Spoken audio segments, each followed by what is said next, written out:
जालन्यामध्ये एकाला लोखंडी रॉडनं चटके दिल्याची धक्कादायक घटना घडलेली आहे. भागवत दौडनं मंदिरामध्ये का शिरला असं म्हणत चटके दिल्याचा पीडित व्यक्तीनं आरोप केला असून आरोपीला अटक आता करण्यात आलेली आहे. भागवत दौडला पाठिंबा देणारा नवनाथ दौड हा फरार आहे. नवनाथ दौड हा ठाकरेंच्या शिवसेनेचा असल्याचा आरोप आहे.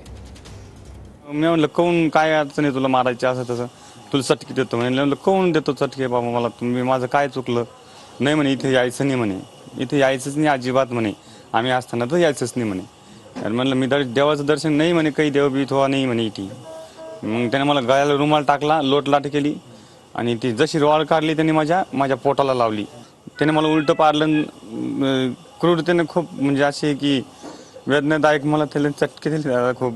म्हणजे मी मरणाला कसं जसं माणूस तुम्हाला बोलतो चटके देता देता फक्त एवढं म्हणायचे, तुला तुझी अवकात दाखवतो.